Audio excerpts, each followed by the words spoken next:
الحمد لله الذي أنزل على عبده الكتاب ولم يجعل له عوجا قيما لينذر بأسا شديدا من لدنه ويبشر المؤمنين الذين يعملون الصالحات أن لهم أجرا حسنا ماكثين فيه أبدا. والصلاة والسلام على رسوله محمد وعلى آله وأصحابه ومن تبعهم بإحسان إلى يوم الدين. قال الله تبارك وتعالى في القرآن العظيم: فأعوذ بالله من الشيطان الرجيم: وإذا سألك عبادي عني فإني قريب أجيب دعوة الداء إذا دعاني فليستجيبوا لي وليؤمنوا بي لعلهم يرشدون. صدق الله العظیم. خدمت همه عزیزان و بزرگواران، السلام علیکم و رحمت الله تعالی و برکاته. باز هم در یکی دیگر از برنامه‌های دروس حج قرار داریم که الله سبحانه و تعالی این توفیق را داد که در خدمت شما عزیزان و بزرگواران باشیم. دروسی که حج برای حاجی می دهد، این دروس چنان درس هایی است که این انسان باید در طول زندگی خود باید از این درس ها استفاده بنماید، از این درس ها استفاده کند. حال حاجی وقتی که حرکت می کند طرف سرزمین مبارکه مکه مکرمه، در مکه مکرمه الله سبحانه و تعالی اماکنی را گذاشته برای اجابت دعا. حاجی میره در آنجا دعا میکنه و الله سبحانه و تعالی وعده قبول و وعده پذیرش و اینها را برای بندگان خود داده. اماکنی که دعا قبول می شود یا زمانهایی که دعا قبول می شود، بیشتر و بیشترتر در مکه مکرمه بحث اماکن مطرح است. این اماکن کجاست و از این اماکن اجابت دعا ما چی درس را می آموزیم؟ از جمله اماکن اجابت دعا در خود طواف هست. خود طواف و در اثنای طواف دعا را الله سبحانه و تعالی قبول می کند. و دیگر این که بین رکن یمانی و حجر الاسود مکان است که الله سبحانه و تعالی دعای بندگان خود را رد نمی کند. ملتزم بین دروازه کعبه و حجر الاسود مکان است که الله سبحانه و تعالی دعا را قبول میکنه و میپذیره. زیر میزاب رحمت و همچنین داخل حتیم و داخل کعبه معظمه و مشرفه. وقت نوشیدن آب زمزم و بر کوه صفا بلند شدن و همچنین بر کوه مروه، در این اماکن الله سبحانه و تعالی دعای بندگان خود را میپذیره و قبول میکنه. و همچنین در مشعر الحرام الله سبحانه و تعالی دعای حجاج را قبول میکنه و میپذیره. در عرفات که رسول معظم اسلام صلی الله علیه و سلم میفرماید بهترین روز برای دعا کردن روز عرفه هست. و همچنین در وقت زدن جمرات، جمره اولا و وسطا، در این بعد از ختم این جمرات الله سبحانه و تعالی وعده اجابت دعا و قبولیت دعا را برای بندگان خود داده. باید این نکته را ذکر کنیم که شاید خیلی از حجاج به این فکر باشند که خب ما رفتیم در این مکانها دعا کردیم و دعای ما قبول نشد. باید اول شروط قبولیت دعا را ما بفهمیم و بدانیم. اول این که دعای کسی قبول می شود که او از رای حلال تصمیم و مصارف این سفر را مد نظر گرفته، از پول حلال آمده، نه این که از پول رشوت و ظلم و ستم و بالآخر بیعدالتی و اینها. نکته دیگر برای اجابت دعا اینه که خود شخص جسمش تغذیه از حرام نشده باشه. در حدیث رسول اکرم صلی الله علیه وسلم می فرمایند شخصی که در سفر میره در حال جولیده مو قرار میگیره و موهایش پراکنده شده، گرد و غبار بر سرش نشسته و دست به دعا بلند میکنه، الله سبحانه و تعالی دعایش را نمیپذیره، قبول نمیکنه، چون میفرمایند مطعمه حرام، ملبسه حرام، مشربه حرام. کسی که لباسش از حرام باشه، جسمش تقویه و تغذیه از حرام شده باشه، خوردنی و نوشیدنیش از حرام باشه، الله سبحانه و تعالی میگه چگونه من دعای این را اجابت کنم؟ نکته دیگر در از شروط قبولیت دعا اینه که انسان با اخلاص دعا کنه، در دعایش الفاظ شرک و اینها نباشه. پس اماکن اجابت دعا و قبولیت دعا را دانستیم. حالا درسی که از این میگیریم چیست؟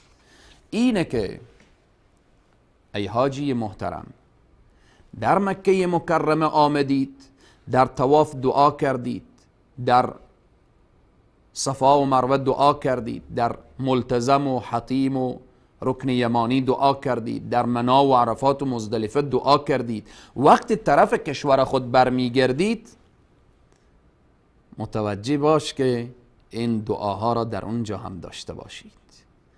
تنها برای پذیرش دعا این مکانها اختصاص نیافته. در هر جایی که هستید بعد از نماز فرض وقت اجابت دعاست. در هر مکانی که زندگی می کنید وقت سحر وقت اجابت دعاست. در هر جایی که زندگی می کنید روزه داشته باشید وقت افطار وقت اجابت دعاست. به اینه که قرآن می فرمایه و اذا سألك عبادی عنی فإنی قریب. و اذا سألك، وقتی سوال میکنن از تو درباره من بگو فإنی قریب، بگو که من نزدیک هستم.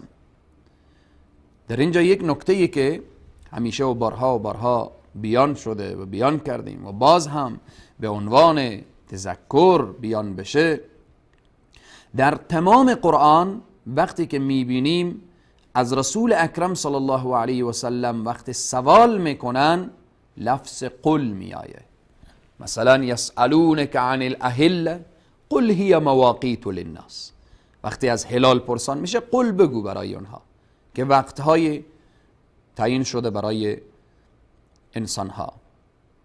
وقتی پرسان میشه یسألونک عن المحیض قل هو اذن فاعتزلوا النساء، قل بگو. وقتی پرسان میشه یسألونک عن الساعه قل بگو. پس در تمام سوال هایی که از نبی کریم صلی الله علیه و سلم میشه، یسألونک عن الیتامی قل اصلاح لهم،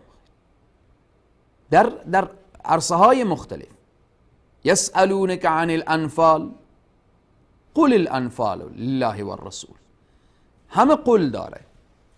اما وقتی بحث از دعا میآیه، وقتی بحث از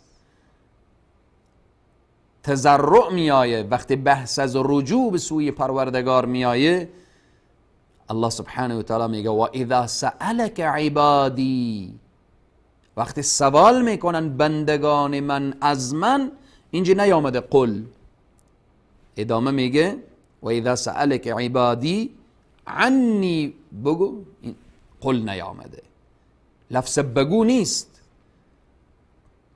اشاره میشه فإنی قریب، من نزدیکم.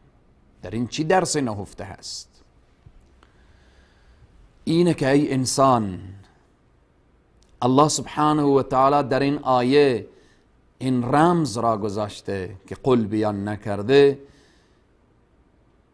میخواهد برای تو انسان بفهماند که الله دوست داره که بین تو و بین الله چنان ارتباط باشه که فقط تو بدانی و الله سبحانه و تعالی، فقط تو راز و نیاز با پروردگار داشته باشید و الله سبحانه و تعالی دعای تو را اجابت کنه.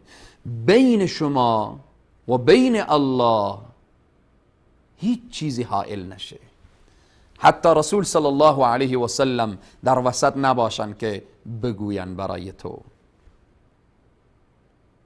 این رحمت الله را ببین، این محبت الله را ببین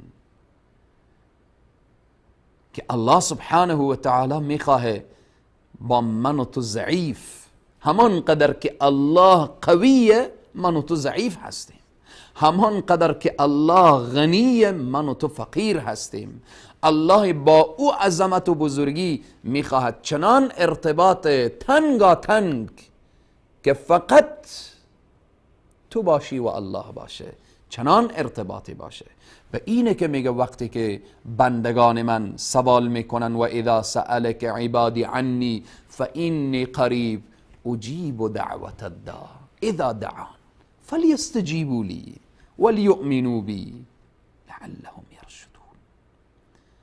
از من بخواهید، الله میگه من اجابت میکنم. الله میگه از من طلب کنید، من برای شما میدهم. اما یجیب المضطر اذا دعاه و یکشف السوء و یجعلکم خلفاء الارض اله مع الله. چی کسی وقتی که حیرانی، سرگردانی، مضطر و پریشانی، دروازه الله را در بزن. اما یجیب المضطر اذا دعا، چی کسی درمانده را، پریشان را دعایش را اجابت میکنه؟ اله مع الله، آیا اله دیگری هست غیر از الله؟ لا اله الا الله، نیست الهی غیر از الله سبحانه و تعالی. پس این درس را حاجی از این سفر مبارک میگیره که باید ارتباط کاملی به وسیله دعا با الله سبحانه و تعالی داشته باشه. حالا قبلا اشاره کردیم که اسباب اجابت دعا یا شروط قبولیت دعا چیست؟ به یکی دو نمونه اشاره کردیم، چند نمونه دیگر ماند، نمونه های دیگر اسباب اجابت دعا انشاءالله بعد از یک میان برنامه بیان می شود. با ما باشید.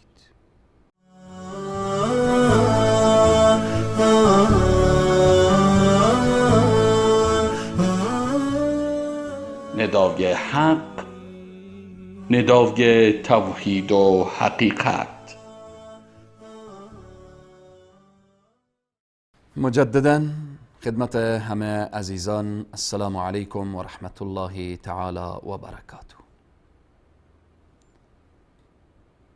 دروس حج، قبولیت و یا اماکنی که دعای حاجی را الله سبحانه و تعالی میپذیرد. قبل از میان برنامه این اماکن را اشاره کردیم. الله سبحانه و تعالی میفرماید وقال ربكم ادعوني استجب لكم. ان الذين يستكبرون عن عبادتی سيدخلون جهنم داخرین. الله هست که دعای شما را اجابت میکنه. اگر کسی از این عبادت اباه بورزه و دعا نداشته باشه و از الله حاجت خود را نخواهه، در حقیقت این جز متکبرین هست، وارد جهنم میشه. رسول اکرم صلی الله علیه و سلم میفرمایند الدعاء هو العباده. این دعا عبادت هست. حاجی محترم، به قصد عبادت حرکت میکنید، حتی در گوشه از مسجد الحرام بنشینی و دست به دعا بلند کنی، این عبادت هست. در منا و عرفات هنگامی که تو دست به دعا بلند هستید، این دعای تو عبادت هست.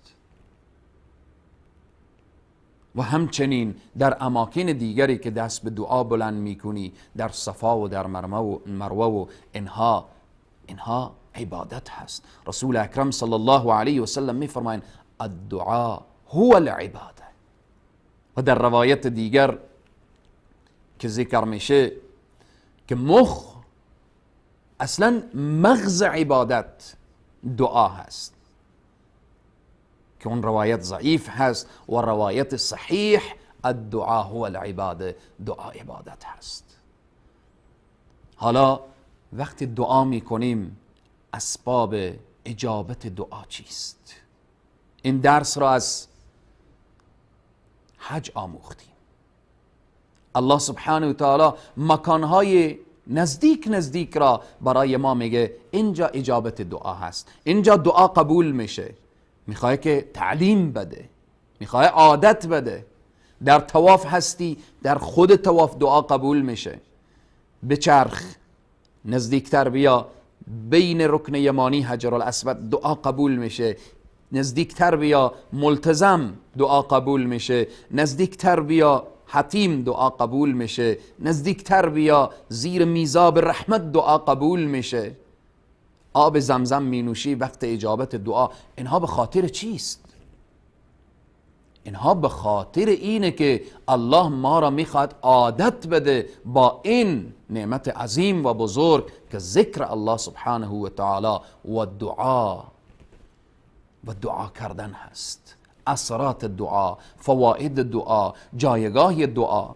نبی کریم صلی الله علیه و سلم با او همه عظمت و بزرگی دعا می کردن. انبیاء علیهم السلام دعا می کردن. اولیای خدا دعا می کنن. هر کدام از سلف الصالحین می بینیم دعا داشتن به پیشگاه الله سبحانه و تعالی و دعا می کردن، چون دعا رمز ارتباط بنده با الله سبحانه و تعالی هست. حالا این اسباب اجابت دعا چیست؟ اسباب اجابت دعا اول اینه که وقتی ما دعا میکنیم، دعای ما افتتاح با حمد پروردگار عالم باشه. وقتی دعا را آغاز میکنیم، افتتاح میکنیم، با حمد پروردگار آغاز بشه، بعد با درود با نبی کریم صلی الله علیه و سلم و بعدا خواسته خود را پیش میکنیم. دوم، بلند نمودن دستها بلند میشه. دستا را بلند میکنیم و از الله سبحانه و تعالی حاجت خود را میخواهیم. سوم، امیدوار باشیم که این دعا به پیشگاه الله قبول میشه و این دعا رد نمیشه. اگر کسی دعا کرد، یقین بدانه که دعایش قبول شده. اگر جا در جا اثرات دعا را ندید، نگه که دعای من قبول نشده، چون در قبولیت دعا هیچ شکی نیست. الله دعا را میپذیره، اما انسان هست که نفع و ضرر خود را تشخیص داده نمیتونه. شخص دعا میکنه که یا الله برای من فلان شی را تو عطا کن.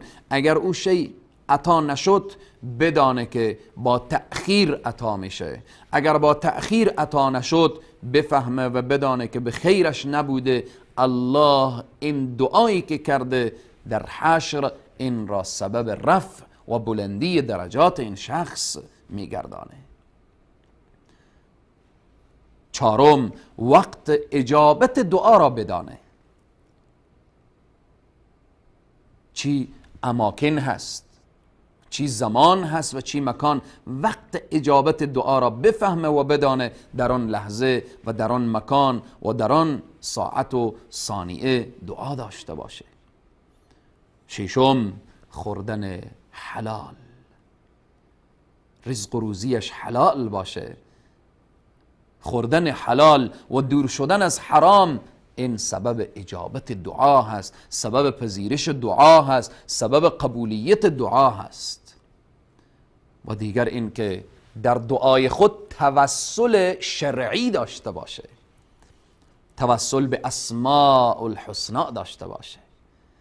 دستان خود را وقت بلند میکنه، اللهم انت الرحمن، اللهم انت غفار الذنوب، یا غفار اغفر لی، یا رحمان ارحمنی. توسل به اسماء پروردگار و صفات پروردگار عالم.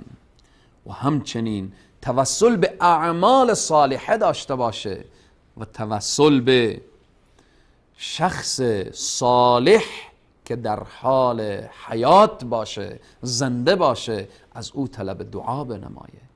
اینها اسباب اجابت دعا بود که باید حاجی ما متوجه باشه و این درسی که از این سفر گرفته برای همیش چی در خانه خود برمیگرده و در هر جا و در هر مکانی که زندگی میکنه باید که همیشه دست به دعا باشه تا خانوادهش او را ببینن.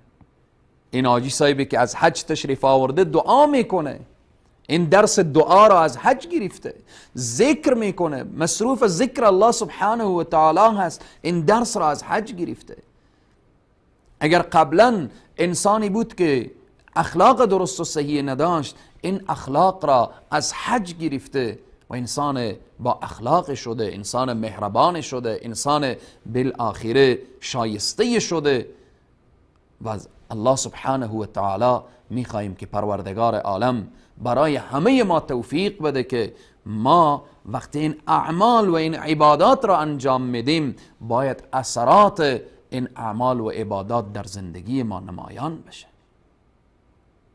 پروردگار عالم دعاهای همه ما را قبول بفرمایه، خصوصا دعای حجاج که در کنار کعبه و در صفا و مروه و در منا و عرفات و مزدلفه دعا میکنن. الله دعای همه حجاج عزیز ما را که در حق امت اسلامی دعا میکنن، الله مورد قبول خیش قرار بده. دعای حجاج را پروردگار عالم قبول بفرمایه. تا برنامه بعد که باز هم پیرامون درس های از حج انشاءالله به اذن الله در خدمت شما قرار خواهیم گرفت. همه شما را به خالق یگانه می سپارم. شاد و موفق و پیروز و سرفراز و سربلند دنیا و آخرت باشید. و السلام علیکم و رحمت الله تعالی و برکاته.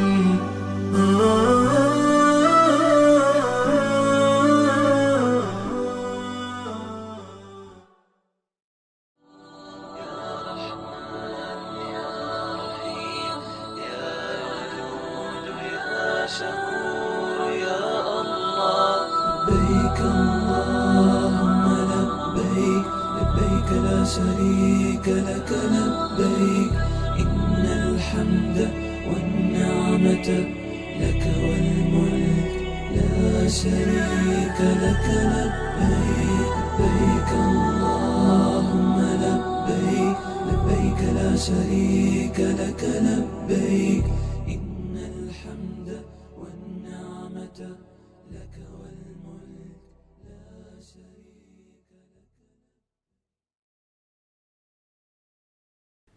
بسم الله الرحمن الرحیم. الحمد لله رب العالمین و الصلاة و السلام علی سید الانبیاء و المرسلین حبیبنا محمد و علی آله و صحبه اجمعین. بینندگان عزیز و گرامی، سلام الله علیکم و رحمته و برکاته. لبیک اللهم لبیک، لبیک لا شریک لک لبیک، ان الحمد و النعمت لک و الملک لا شریک لک. شعار حج، شعار توحید، شعار بندگی، شعار اطاعت. پروردگارا در خدمت حاضریم. هر آنچه تو فرمان بدهی، هر آنچه که رسولانت، پیامبران بزرگوارت و محمد مصطفی صلی الله علیه و آله و سلم امر کردند، ما فرمان برداری میکنیم، اطاعت میکنیم. از دستورات و فرمایشات قرآن و سنت برای خود چراغی در مسیر زندگی خودمان می افروزیم و از بدعتها و از مخالفت با دستورات الله و رسول الله صلی الله علیه و آله و سلم دوری می کنیم. پروردگارا تو شریک نداری. پروردگارا همه نعمتها، همه ملک و پادشاهی، همه اختیارات زمین ها و آسمان ها در گرو توست و تو هستی که شایسته عبادت و پرستش هستی و هیچ شریکی نداری. این است معنا و مفهوم تلبیه یا شعار حج یا لبیک. اطاعت و فرمانبرداری از الله و از رسول الله صلی الله علیه و آله و سلم، پیامبر بزرگواری که هیچ چیزی از مسائل دین و دنیای ما را نمانده الا اینکه رسول الله صلی الله علیه و آله و سلم ما را به سوی بهترین ها راهنمود شدند. راهنمود سنت چراغی است در راه رسیدن به بهشت برین، در راه رسیدن به تقوا و پرهیزگاری، در راه رسیدن به جنتی که الله سبحانه و تعالی برای مؤمنین آماده کرده است. همانطوری که در همه عبادتها ما مأمور هستیم که طبق روش و سنت رسول الله صلی الله علیه و آله و سلم عمل بکنیم و از ایشان اطاعت بکنیم، در حج هم این دستور به ما داده شده است. به طور مثال رسول الله صلی الله علیه و آله و سلم می‌فرمایند که صلوا کما رأیتمونی اصلی، نماز بخوانید همان گونه که دیدید که من نماز خواندم یا می‌بینید که من نماز می‌خوانم. این امر به صحابه بود و حکم آن بر همه مسلمانان تا روز قیامت جاری است. آنطوری نماز بخوانید که رسول الله صلی الله علیه و آله و سلم نماز خواندند. نگفته آنطوری نماز بخوانید که مذهب فلان و علان گفته است. نگفته آنگونه نماز بخوانید که مذهب حنبلی و شافعی و مالکی و غیره گفته است، یا آنگونه نماز بخوانید که امام فلان و شیخ فلان و مولوی فلان و مولانا فلان گفته است. ما مأمور بر این هستیم که طوری که رسول الله صلی الله علیه و آله و سلم نماز خواندند آنگونه نماز بخوانیم. این به معنی نیست که مذاهب اسلامی علمای بزرگوار خلاف پیامبر صلی الله علیه و سلم دستور دادن و نماز رو گفتن بخوانید، بلکه برداشت هایی از احادیث، از روایاتی که وجود داشته سبب بعضی از اختلافاتی که در حالا دست رو در کجا باید گرفت، آمین بلند گفت یا نگفت، اینا اختلافات و برداشت هایی است که علما در بین خودشان داشتن. اما وظیفه من و تو به عنوان یک مسلمان چیست؟ صلوا کما رأیتمونی اصلی، مانند پیامبر نماز خواندن. موقعی که کسی میاد به شما میگه که برادر عزیز این عملی که شما انجام میدهید خلاف این از پیامبر ثابت است، اینم دلیل، حدیث صحیح و صریح، نباید در اونجا انسان غرور بکنه، تعصب بکنه و از حق دوری بکنه، چون الله متعال میفرماید که ما کان لمؤمن ولا مؤمنة اذا قضى الله و رسوله امرا ان یکون لهم الخیره. یعنی برای هیچ مرد و زن مؤمن جایز نیست موقعی که الله و رسول حکمش آشکار میشه، حکم صادر میشه، حکم هویدا میشه، حکم برای شما بیان میشه، شما بگید نه والله ما میخوایم که از فلان مذهب و فلان شخص اطاعت بکنیم. این شایسته یک مؤمن و مسلمان نیست. پس اطاعت اصل همه عبادت هاست. اونم اطاعت از کی؟ از رسول الله صلی الله علیه و سلم که همه این عبادت هایی رو که ما انجام میدهیم اونها انجام دادن و یاران با وفایشان آن را برای ما رساندن. حتی ببینید که کوچکترین حرکتی رو که پیامبر انجام میدادن صحابه برای ما نقل کردن، چون صحابه مانند یک کودکی که از پدر و مادر خودشون تقلید میکنند از پیامبر صلی الله علیه و سلم تقلید میکردن. من یک روزی پسر 4 سالم در کنارم داشتیم نماز میخوندیم، با هم جماعت میخوندیم. من خب در اثنای نماز بعد از قرائت فاتحه سلفم اومد، سلفه کردم. این فکر کرده بود که در نماز خواندن بعد از قرائت سوره فاتحه باید سلفه بکنی. بعد از اون هر موقع نماز میخوان بعد از اینکه میگفت الا ضالین آمین سلفه میکرد. ببینید که فرزندانمون چگونه از ما پیروی میکنن در رفتار و کردار ما. اصحاب رسول الله صلی الله علیه و آله و سلم همین گونه پیروی میکردن. به خاطر همین گاهی اوقات مثلا ما میگن که فلان مذهب گفته که پیامبر صلی الله علیه و سلم دستش رو زیر نافش گذاشته بود. صحابه انقدر دقت میکردن که پیامبر اگر گاهی مثلا در اصل بر این است که دستها رو روی سینه میگرفتن، گاهی اوقات حالا مجروح بودند، خسته بودند، دستشون رو اگر پایین تر هم گرفتن، صحابه این رو نقل کردن. یکی از اسباب اختلاف مذاهب و روش ها همین است و هر دوش درست است. از شما از این بالای سینه تا زیر ناف هر جایی که دستت رو بگذاری حتما یک روایتی از پیامبر صلی الله علیه و سلم است و اینو نباید سبب اختلاف و دشمنی باشه. ما نباید کسی رو که دستش رو سینه‌اش میگیره تکفیر بکنیم و اونی که دستش رو زیر نافش میگیره تکفیر بکنیم. اینا مسائلی است که مسائل عادی است. اصل چی است؟ نماز خواندن. اصل چی است؟ فرایض و واجبات نماز که اونها رو باید ما به تمام و کمال انجام بدهیم. در مورد حج هم رسول الله صلی الله علیه و سلم میفرمایند که خذوا عنی مناسککم، روش حجتان را از من محمد مصطفی صلی الله علیه و آله و سلم بگیرید. پس کسی حق نداره که در مراسم حج از پیش خودش قوانین وضع بکنه، از پیش خودش عبادت‌هایی رو درست بکنه، از پیش خودش بیاد راه و روشی برای حج درست بکنه یا اون اهداف اصلی و اساسی که حج داره رو اون رو تغییر و تبدیل درش ایجاد بکنه. حج یک عبادت است. متاسفانه بعضیا میبینیم که حج رو تبدیل به یک تظاهرات سیاسی میکنن، بعضی حج رو تبدیل میکنن به یک مدرسه‌ای که افکار گمراه و گمراه کن خودشون رو در بین مردم نشر بکنن. حج یک مدرسه است.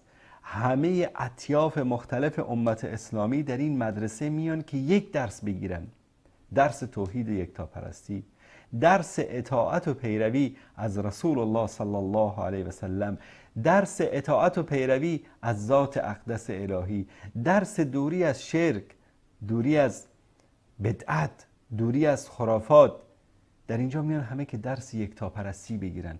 اصلا حج از لحظه اولش تا آخرش همه چی است، همش توحید است، همه تشویق و ترغیب به سوی توحید و یکتاپرستی است. پس همانطوری که گفته صلوا کما رأیتمونی اصلی و خذوا عنی مناسککم، باید ما در همه امورمان از کی پیروی بکنیم؟ از رسول الله صلی الله علیه و آله و سلم پیروی بکنیم. از بدعت ها باید دوری بکنیم. یکی از مسائلی که در حج خیلی مهم هست و این تاکید میشه بر روی اون و در همه عبادت که ما انجام میدهیم، همه عبادت های ما باید بدور از بدعت باشه، بدور از مخالفت با رسول الله باشه. اما در قضیه حج و نماز چرا صریحاً و دقیقاً این مسئله بیان شده؟ چون حج رو باید طبق روش رسول الله صلی الله علیه و سلم انجام داد. یک خطی اونجا کشیده شده بین عرفات و مزدلفه. شما اگر 1 سانتی از این خط به طرف مزدلفه خارج بشید قبل از غروب آفتاب و دوباره بر نگردید، حجتان باطل میشه. سال آینده باید دوباره حج بکنید. این همه دقت، این همه تعیین حدود به خاطر این است که به ما درس بده الله سبحانه و تعالی که در مقابل حدود الله سبحانه و تعالی بیستید، وارد مناطق ممنوعه نشوید، وارد اعمال ممنوعه نشوید، از پیش خودتان دینی روشی در عبادتها ایجاد نکنید. رسول الله صلی الله علیه و سلم می‌فرمایند که من عمل عملا لیس علیه امرنا فهو رد. هر عملی که انسان‌ها ایجاد بکنن، انجام بدن که ما امر نکرده باشیم، رد است. یعنی چی؟ باطل است، ارزش نداره، برمیگرده به خودش. به طور مثال کسی بیاد بگه که من در عرفات میام تا بعد از مغربم تا عشا می نشینم، بیشتر از این جو روحانی اینجا استفاده بکنم. خب این باطل است، این غلط است، اشتباه است. حالا مثلا به خاطر تفویج یا حرکت به سوی مزدلفه مثلا حالا تنظیم میکنن، تأخیر صورت میگیره، این بحثش جداست. اما کسی به عنوان عبادت بیاد در اونجا تأخیر بکنه بشینه، خب این بدعت است، این رو پیامبر نگفته، پس این رد است، باطل است، بی ارزش است. یا کسی بیاد بگه که والا من بعد از نماز صبحم 4 رکعت دیگه میخوانم به خاطر اینکه حج رو پاداش بگیرم، این باطل است، چون این بدعت است، چون همچین عبادتی رو الله و رسولش برای ما امر نکردن، بلکه من کردن که بعد از نماز صبح نماز نفل یا سنتی خوانده بشود. به خاطر همین یکی از مصیبت هایی که امروز جوامع اسلامی متاسفانه دچارش است بدعتگرایی است. بدعت به این معنی نیست. حالا بعضیا وقتی که در مورد بدعت صحبت بکنی میگن خب این ماشینی که شما سوار میشید اینم بدعت است، این کتی که شما پوشیدید اینم بدعت است، این تلویزیونی که در اون صحبت میکنید اینم بدعت است، این مایکی که صدای شما از اون منتقل میشه، این دوربین هایی که تصویر شما رو منتقل میکنه این هم بدعت است. اینا با این کارشون میخوان سیاه‌نمایی بکنن. ببینید بدعت به عملی گفته میشود که در دین ایجاد بکنید. بدعت به عملی گفته میشود که در عبادت ایجاد بکنید. شما در داخل دین نباید نوآوری بکنید، چون دین کامل شده. کی کامل شده؟ 1400 سال پیش کامل شده. الیوم اکملت لکم دینکم، دینتان رو ما کامل کردیم. کسی که میاد در امور دین یک عمل جدیدی رو انجام میده به معنی این است که العیاذ بالله الله متعال نمیفهمیده که این عمل نیک است، شایسته است، خوب است که ما رو به اون امر بکنه. رسول الله صلی الله علیه و سلم العیاذ بالله در رسالتشون کوتاهی کردن و این مطلبی که انقدر کار خوبی بوده که شما امروز انجام میدهید این رو بیان نکردن. این توهین است، این اهانت است به رسول الله صلی الله علیه و سلم، چون الله متعال به ایشان امر میکنه که بلغ ما انزل الیک، آنچه که به تو نازل کردیم از احکام و دساتیر دین ابلاغ بکن.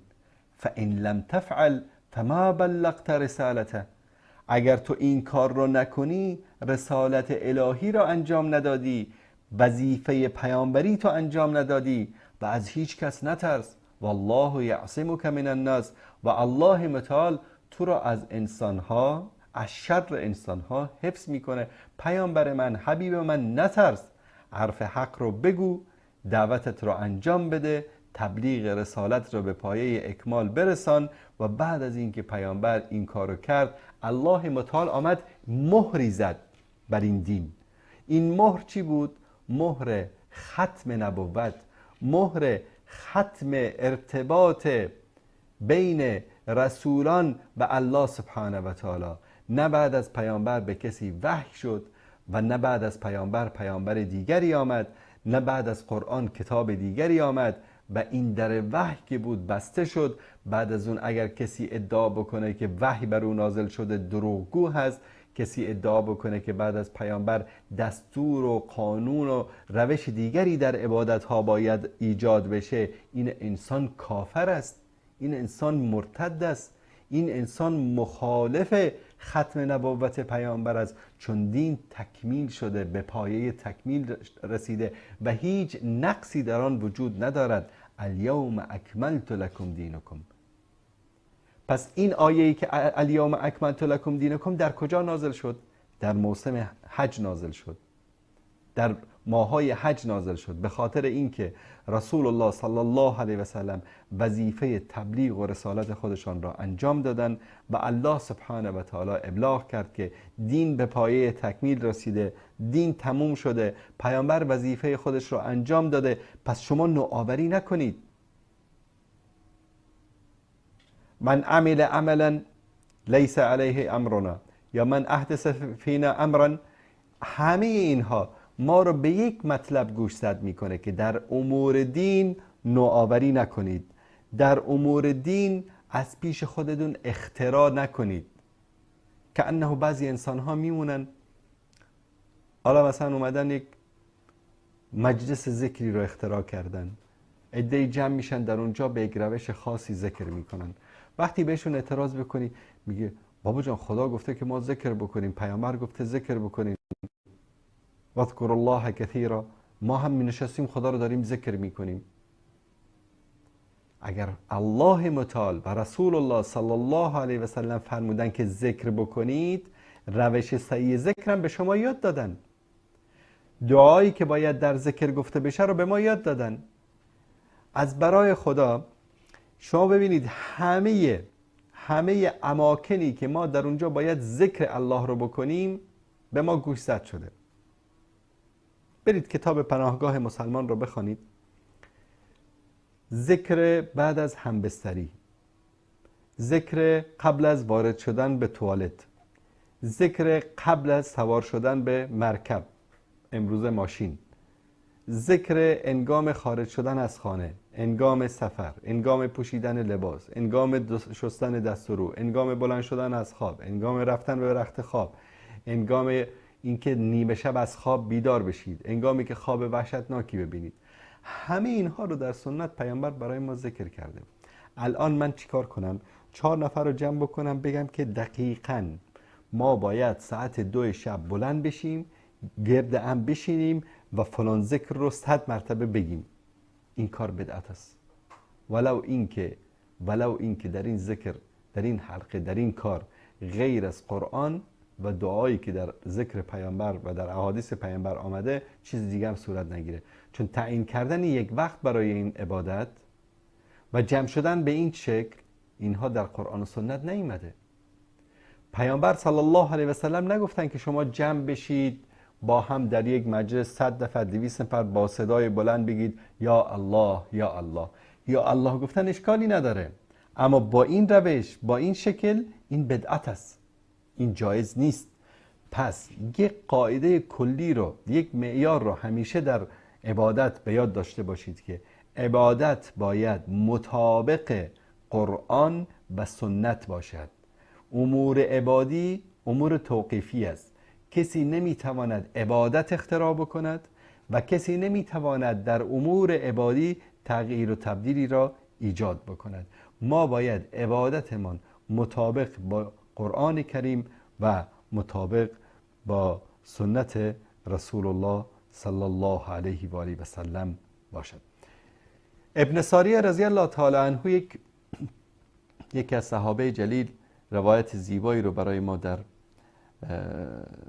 کتب احادیث بیان میکنه که میفرماید روزی رسول الله صلی الله علیه و سلم با ما نماز خواندن. یعنی اینکه امام بودن، پیش نماز شدن و خلاصه نماز خواندن.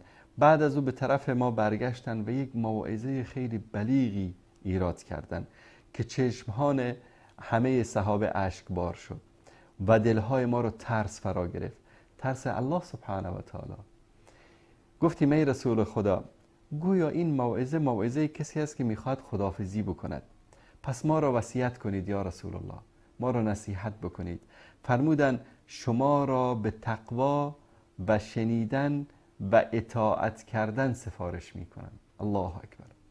حتی اگر برده‌ای بر شما امیر گردد، حتی اگر یک برده‌ای، یک غلامی بر شما امیر بشه، حاکم شما بشه، مادامی که تقوا و پرهیزگاری رو پیشه بکنه، مادامی که اطاعت از الله و رسول بکنه، شما باید چیکار بکنید؟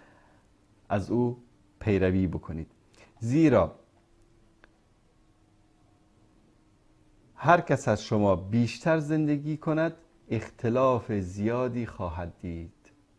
یعنی هرچی انسان بیشتر از زمان پیامبر دورتر میشه، اختلافات نظر، اختلافات مذاهب، اختلافات آراء، اختلاف فهم از قرآن و سنت بیشتر میشه.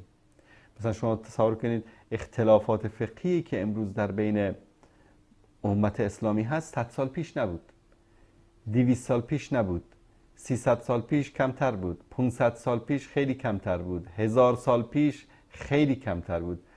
پس هرچه که ما از زمان پیامبر دور میشیم، مشارب مردم بیشتر میشه، آراء مردم بیشتر میشه، اختلافات بیشتر میشه. کأنه صحابه در ذهنشون ایجاد شد که پس باید چه کار کرد؟ رسول الله صلی الله علیه و سلم فرمودن فعلیکم بسنتی، علیکم بسنتی و سنت الخلفاء الراشدین المهدیین من بعدی. به سنت من و به سنت خلفای راشدینی که راهیاب و هدایت کننده هستند با اونها چنگ بزنید. و عضوا علیها بالنواجذ، با دندانهایتان آنها رو محکم بگیرید. این کنایه از این است که با دست و دندان محکم بگیرید. مثل کسی که میخواد غرق بشه در یک جایی، سعی میکنه با دستش با دندانش به هر خس و خاشاکی دست بزنه، از هر چی که هست دستش بیاد محکم بگیره تا که خودش رو نجات بده. در این وقتی که اختلافات زیاد میشه، آرا و افکار زیاد میشه، ما باید چیکار بکنیم؟ به سنت پیامبر با چنگ و دندان متوسل بشیم و از رسول الله صلی الله علیه و سلم پیروی بکنیم. بعد از اون میفرمایند که و ایاکم والمحدثات الامور، دوری بکنید، برحذر باشید از امور نو و تازه آورده شده. فإن كل بدعة ضلاله، هر نوآوری که در دین صورت بگیرد بدعت است و گمراهی است. بدعت گمراهی است. ما چیزی به نام بدعت حسنه و بدعت سیئه نداریم. در امور دین هر عملی که تازه آورده بشه و به دین چسبانده بشه بدعت است و هر بدعت گمراهی است و هر گمراهی سرنوشتش کجاست؟ جهنم است. کل بدعت ضلاله و کل ضلاله فی النار. هر بدعتی گمراهی است و هر گمراهی هم در آتش جهنم جایش است. رسول الله صلی الله علیه و آله و سلم میفرمودن که اعطیت جوامع الکلم. جوامع الکلم یعنی چی؟ با یک کلمات و حرفهای کوتاهی معانی بسیار وسیعی رو رسول الله صلی الله علیه و سلم به امتشان گوشزد میکردن. هر بدعتی گمراهی است. سبحان الله. این از جمله جوامع الکلم است که رسول الله صلی الله علیه و سلم هیچ استثنایی رو نیاوردن. هر بدعتی گمراهی است. من احدث فی امرنا هذا ما لیس منه فهو رد. کسی که نوآوری بکند در امور دینی که من آوردم، این رد است. رد معنی این است که ارزشی نداره. کسی که اطاعت بکنه از اون، اطاعت از خلاف امر رسول الله صلی الله علیه و آله و سلم رو کرده و باید از اون دوری کرد. رسول الله صلی الله علیه و آله و سلم برشان قرآن کریم نازل میشه که الله متعال میفرماید که ثم جعلناک علی شریعت من الامر فاتبعها. بعد از اون تو را برخوردار کردیم از شریعتی، دینی برای تو ساختیم، شریعتی برای تو قرار دادیم، از آن پیروی کن. ولا تتبع اهواء الذین لا یعلمون. تو از هوا و هوس کسانی که نمیدانن پیروی نکن. انهم لن یغنوا عنک من الله شیئا. اینها که هستن هیچ چیزی رو که از طرف الله باشه نمیتونن از تو دور بکنن، یعنی نمیتونن نفع و ضرری به تو برسانن. پس در موقع حج، در موقع وارد شدن در بیت الله الحرام از بوسیدن در و دیوار، از بوسیدن ستونها، از بوسیدن سنگ و چوبها و زمین و اینا دوری بکنید. اکثر این سنگ و چوبها را از کشورهای اروپایی آوردن به خاطر کیفیت بالاش اونجا نصب کردن. اینا ارزش این رو نداره که شما برید اونها رو ببوسید و خودتون رو در لیست کسانی بنویسید که بدعتگذار محسوب بشن، در لیست کسانی بنویسید که مخالف دستورات الله و رسول عمل کردن. بوسیدن غیر از همین دو رکنی که در حدیث ذکر شده، بوسیدن هیچ جای دیگر کعبه جایز نیست. بوسیدن پرده کعبه جایز نیست. بوسیدن و لمس کردن انسانهایی که در اونجا هستن به عنوان راهنما و مرشد و عالم دینی که در اونجاست جایز نیست. جمع کردن سنگ و خاک از مکه و مدینه و بردن به کشور به عنوان تبرک جایز نیست. در مدینه منوره بوسیدن در و دیوار و قبر و خانه پیامبر صلی الله علیه و سلم جایز نیست. بعضی رو ببینید اعمالی انجام میدن که در دین، در اسلام نیامده. ببینید مثلا در مدینه بدون کفش، بدون دمپایی میگردن. دلیلش اما به احترام مدینه. این جایز نیست. تو در اون گرمای سوزان پای خودت میسوزانی، فکر میکنی کار خوبی کردی؟ نه خیر، این مخالف دستور پیامبر است، مخالف اوامر الهی است. پس در حرمین شریفین از اعمالی که مخالف دساتیر الهی است دوری بکنید. فمن کان یرجو لقاء ربه فلیعمل عملا صالحا ولا یشرک بعبادة ربه احدا. اگر کسی از شما میخواهید که عمل صالحی انجام بدید، الله سبحانه و تعالی را ملاقات بکنید، به دیدار الله متعال مشرف بشید، عمل خوب انجام بدید، مطابق قرآن و سنت انجام بدید و در عبادت به الله متعال کسی رو شریک نیارید.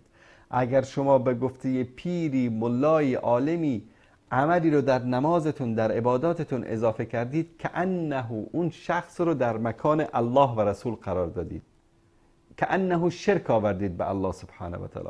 اطاعت در مخالفت با احکام الله سبحانه و تعالی شرک محسوب میشه، حتی انسان رو از دایره اسلام هم میتونه خارج بکنه. لبیک اللهم لبیک، لبیک لا شریک لک لبیک، ان الحمد والنعمة لك والملك لا شریک لک. و السلام علیکم و رحمت الله و برکاته.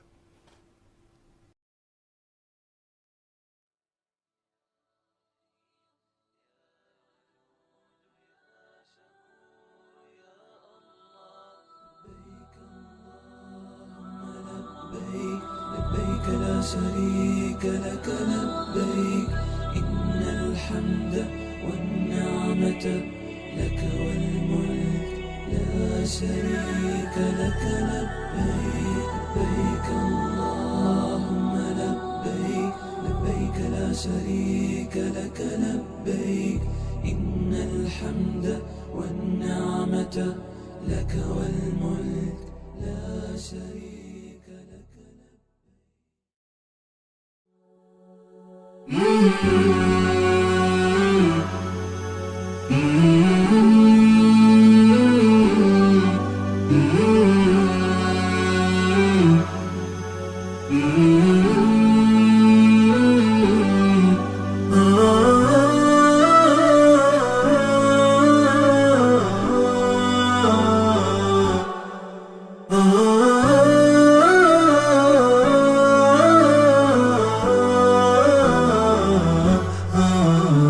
نداء الحق صوت قد شجاني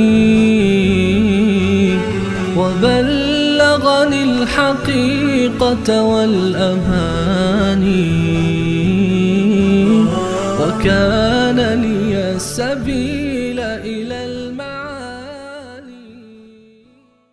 الحمد لله رب العالمين والصلاة والسلام على نبينا محمد وعلى آله و صحبه اجمعین. در جلسه قبل که خدمت شما بینندگان عزیز و ارجمند بودم، درباره سعی میان صفا و مروه و شروط سعی صحیح خدمت شما مطالبی را عرض کردم.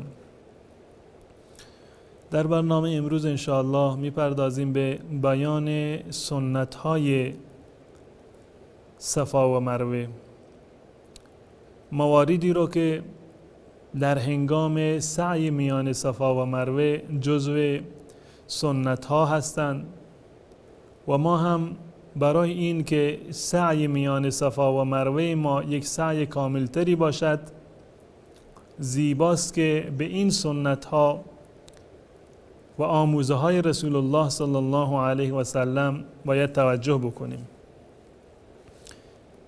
یکی از این سنت ها این هست که این سعی ها و اشواط هفتگانه که در میان صفا و مروه هست، اینها باید متصل و پی در پی باشند و بهتر و اولاتر این هست که انسان بدون عذر نباید در میان این 7 دور و 7 شوط فاصله بیندازد. منتها این اشکال ندارد اگر کسی نیاز به استراحت داشت در این فرصت و میخواست که اندکی استراحت بکند و بعد اشواط دیگر را کامل بکند، هیچ گونه ضرر و زیانی به صحت سعی بین صفا و مروه ندارد. منتها باید سعی بشود که این فاصله زیاد طولانی نباشد. و یکی دیگر از سنت ها این هست که انسان سعی بکند که تا آخرین نقطه باید بر بالای کوه صفا و مروه برود. اگر بعد از این که این دیوار تمام می شود، اگر انسان عبور بکند و بر بگردد، مثلا قبل از این که روی تپه صفا یا تپه مروه برود، سعیش صحیح هست، هیچ اشکالی ندارد، اما بهتر هست و مسنون هست که باید بالای کوه صفا هم انسان برود. و در این زمان در هنگام سعی میان صفا و مروه انسان باید همان حالت خشوع و خضوع و همان ذکر و اوراد و ادعیه‌ای را که مسنون بود که در حالت طواف پیرامون کعبه بخوانند، در اینجا هم مسنون هست که این اوقات را با ذکر الله متعال و یاد الله متعال سپری بکنند و سعی بکنند که در هنگام سعی بین صفا و مروه سخنان بیهوده و شوخی های نامناسب در واقع نکنند و از این موارد باید انسان پرهیز بکند. و یکی دیگر از سنت ها این هست که هنگامی که انسان بر روی صفا یا مروه می رود، رو به طرف خانه کعبه بکند و این آیه را بخواند که ان الصفا والمروة من شعائر الله فمن حج البيت او اعتمر فلا جناح عليه ان يطوف بهما ومن تطوع خيرا فان الله شاکر علیم. و بعد از این هرچ دعایی را که بلد هست و میخواهد دعا بکند، هیچ اشکالی را ندارد، بلکه این یکی از سنت های سعی بین صفا و مروه هست. و هنگامی که رسول الله صلی الله علیه و سلم بر فراز کوه صفا می رفتند در هنگام سعی میان صفا و مروه، این دعا را می خوندند و می گفتند که لا اله الا الله وحده لا شریک له له الملك و له الحمد و هو على كل شيء قدیر لا اله الا الله وحده انجز وعده و نصر عبده و هزم الاحزاب وحده. رسول الله صلی الله علیه و سلم این ذکر را و ورد را 3 مرتبه تکرار می کردند و در لابلایش هم ادعیه دیگری را می خواندند. چه زیبا هست که انسان این فرصت ها را غنیمت بشمارد و در اماکنی که رسول الله صلی الله علیه و سلم دعا می فرمودند ما هم بیاییم دعا بکنیم.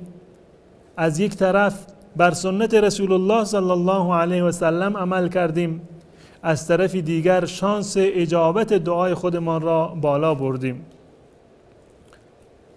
و همچنین یکی دیگر از مواردی که جز سنت ها هست، در هنگام سعی میان صفا و مروه دویدن و شتاب ورزیدن در میان دو چراغ سبز هست. در قسمتی از صفا و مروه که در آغاز و انتهایش چراغ سبزی نصب شده، یا این که چراغ ممتد سبزی هست به عنوان یک نوار سبز، در این قسمت مسنون هست که مردان باید یک مقدار با شتاب بیشتر این مسافت را طی بکنند و به تعبیر دیگر در این مسافت باید بدوند. واقعا تمام اعمال حج خاطر انگیز هست برای مسلمانان و خاطراتی را از انبیاء گذشته و از رسول الله صلی الله علیه و سلم در قلب و خاطر ما تداعی می کنند.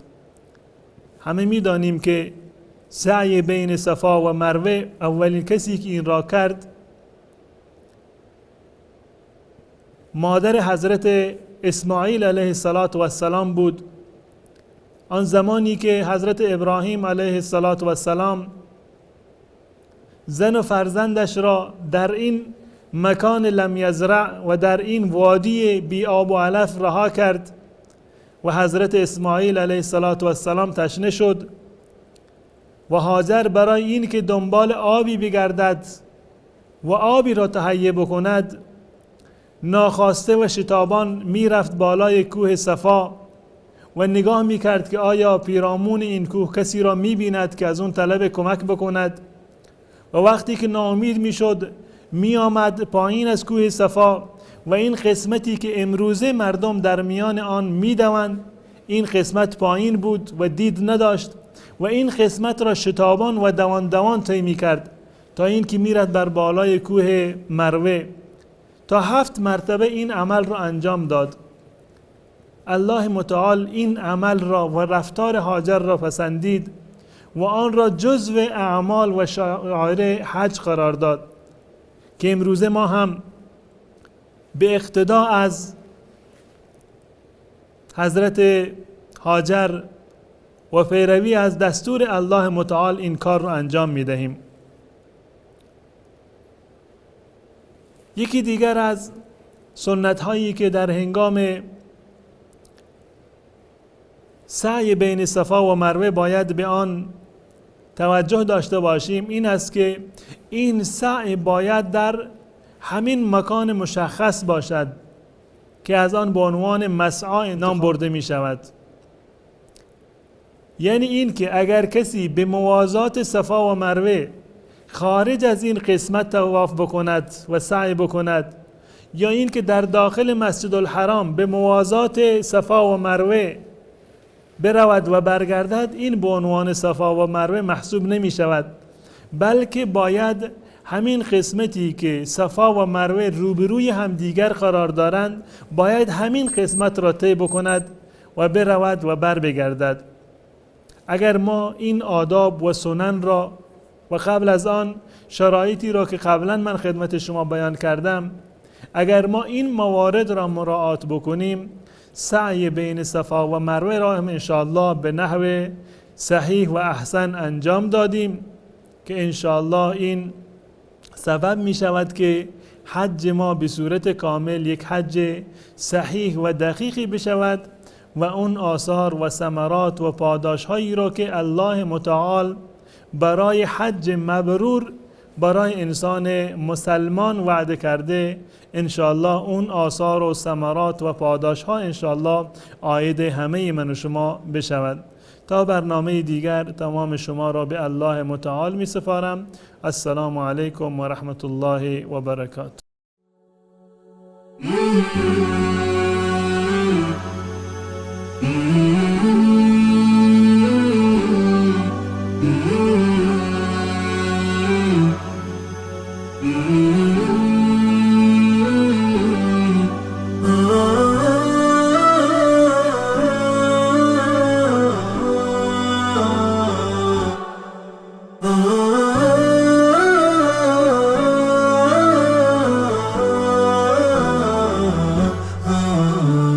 نداء الحق صوت قد شجاني وبلغني الحقيقة والأماني.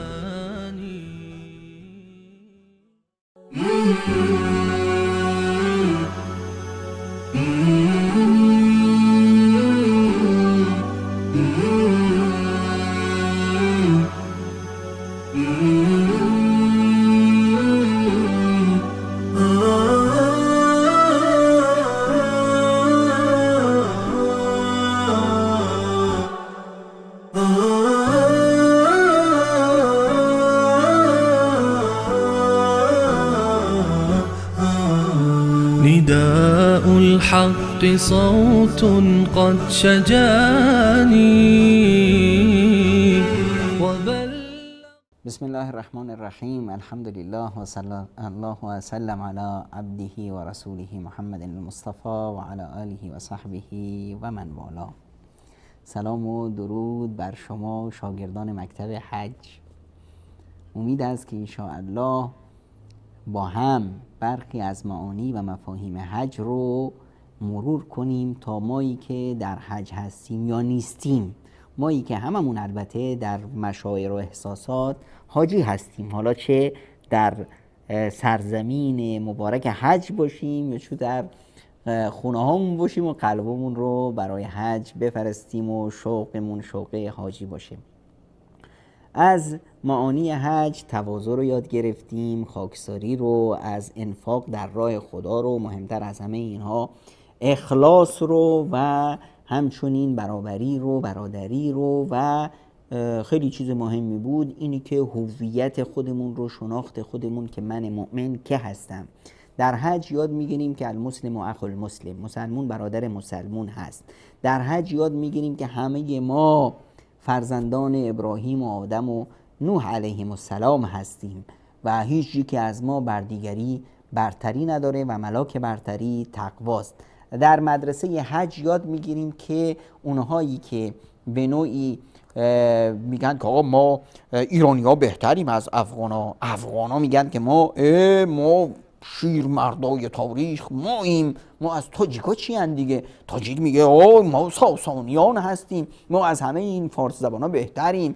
اینی که به اصطلاح خودش رو به خاطر زبانش، به خاطر قبیلهش، به خاطر کشورش، به خاطر موقعیت جغرافیاییش اینا میاد از دیگران برتر میدونه، این اسمش هست ابوجهل. اینی که ما بعضیا میان میگن آقا ما باید برگردیم به دین نیاکانمون. دین نیاکانت چی بود؟ نیاکانت کدوم نیاکان؟ اونی که گاو میپرستید یا اونی که آتش میپرستید؟ اون دیگه بهش جای داره که بهش افتخار کنی. بعد بعضی از ابله‌های احمق میان میگن که اسلام اومد با زور شمشیر ما رو مسلمون کرد. یعنی چی؟ یعنی شما اینقدر خل و چل و احمق بودید، شعور نداشتید که کسی اومد از بیرون شمشیر رو بهشون نشاد، گفتید چشم ما دینتون قبول میکنیم. خجالت بکشید با این حرفتون. کدوم دین، کدوم عقل، کدوم شعور؟ وقتی این حرفو میزنی یعنی چی؟ تو داری به اون پدران عاقل ما چی کار کردن؟ پدران عاقل ما یک مجموعه ای از دزدهای راهزن مافیا، یک ظالمان مستبد بر اونها چیره بودند. پدران عاقل ما در اون ذلت و خواری در پی رهایی بودند تا اینی که نور ایمان اومد. نور ایمان از خارج اومد، از هر جا اومد براشون مهم نبود. آزادی بود، عزت بود، شرافت بود. اون رو در بغل گرفتند، با همراه با آزادگان، با شراف و شریفان. نگاه نکردند که این شریفان و این آزادگان و این اندیشمندان از کدام قوم هستند. به عقل نگاه کردند، به ندای عقل نگاه کردند، دیدند که بابا اینها وارستگان هستند، اینها یک پیام بزرگ دارند، اینها رهایی ما و شرف و عزت ما رو در بر دارند. اینها رو بغل گرفتند، با اونها در آغوش اینها افتادند، ایمان آوردند. همین پدران عاقل و دانشمند و اندیشمند و آزاده و با غیرت ما بودند که با مؤمنان آزاده همراه شدند، طاغوتیان رو سر زدند، از کشور بیرون کردند و ما شدیم مؤمنان. الان هویت من مؤمن ایمانم هست، هویت من اسلامم هست. اینی که بیایی بگی ما ایرانیان چونین، ما افغان ها، بابا کدوم فرهنگ، کدوم چی؟ آیا فرهنگش همینه که باید دخترمون نیمه اوریان بشه بیاد رو آتش برقصه؟ چه شکل پسرمون بیاد شکلشو مثل قورباغه و خروس کنه و قدقد بزنه و بگرده؟ اینه فرهنگ ما. فرهنگ اقرا هست، فرهنگ بخوان هست، فرهنگ علم هست، دانش هست. فرهنگ ما فرهنگی هست که ما اگر میخوایم افتخار کنیم به بخاری هامون افتخار کنیم، به امام ترمذی هامون، به امام غزالی هامون، به نسائی هامون، به ابو حنیفه هامون افتخار بکنیم. اینهایی که مصدر علم و دانش بودند، اونهایی این مخترعاتی که به اختراع در زمینه‌های پزشکی و فلک شناسی و ستاره شناسی و علمهای روز اختراعات داشتن، به اونها ما افتخار میکنیم که اونها همه فرزندان همین فرهنگ اسلام هستند. این چیز هویت من اینه، شناخت من اینه، شخصیت من اینه که این شخصیت رو من در فضای حج دوباره مرور میکنم وقتی حاجیان رو میبینم. از جمله درس هایی که من در حج میبینم، وای چقدر درس بزرگی هست، معجزه هست. معجزه هست وقتی که خداوند متعال میفرماید ان اول بیت وضع للناس الذی ببکه، اولین خونه ای که برای انسانها، برای هدایت انسانها گذاشته شد در مکه است و هدی للعالمین هست. این خونه، این ویژگی های اونجا هست. از جمله ویژگی ها این است که فیه آیات بینات، در اونجا آیات بینات هست و از بزرگترین این آیات بینات اون آیت و نشانه شوق و عشق در اکمال کار هست که مقام ابراهیم هست که قبل از این گفتیم. غیر از مقام ابراهیم در فضای مکه مکرمه در خانه خدا ما آیت ها و نشانه های دیگه ای داریم. از جمله این مقام نشانه ها منا هست. در غیر از حج برو بنا رو نگاه کن، نگاه میکنی منا همین تک زمین، یه همینه منا، بله همینه. بعد میمونی وای در اینجا 3 میلیون حاجی میان، چطور جایشون میشه؟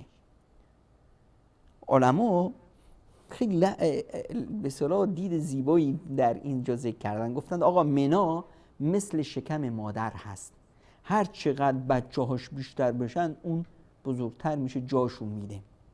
همین شکم مادر هست، همین رحم مادر هست. یه بچه میتونه توش جا بگیره، 2 تا میتونه، 3 تا میتونه. میگن که بعضیا 15 تا بچه یه وقت میارن. یعنی 15 بچه چطور تو این رحم جا گرفته خودت هم نمیدونی. خداوند اینها رو جا داده. حالا چطور جا داده این دیگه من نمیدونم. همینطور منا هم همچین حکایتی هست که آقا یه جای کم این همه جمعیت رو جا میده، ما میمونیم اونجا. همینی که یکی از فیه آیات و بینات هست دیگه، چی میتونیم بگیم؟ یکی از آیات های خداست اونجا. یه مورد دیگه هم هست که باز بشر وا میمونه، دهنش وا میمونه. این چیه؟ آب زمزم. آب زمزم ببینید یه چاه هست، بیشتر که نیست. یه چاه هست در حج 3 میلیون حاجی میان هی از این چاه صبح و شام و همشون آب زمزم بخور، زمزم بخور. بعدم زمزم چطوری هست؟ زمزم اون عقل ما نیست ها که آقا کم بخور، نه زیاد نکنی که تموم میشه. نه خیر، پیامبر خدا صلی الله علیه و سلم به ما تشویق میکنه آقا زمزم بخورید تا تتضلعون، یعنی همینی که اینقدر زمزم بنوشید انگار که زمزم تو پوست و گوشتتون، تو اضلاعتون از هر طرفتون میاد بیرون. یعنی تو میتونی بنوش. از علامت های منافق اینه که زمزم زیاد نمینوشه. بنوش، این سنت رسول خدا صلی الله علیه و سلم. تموم میشه؟ نمیشه.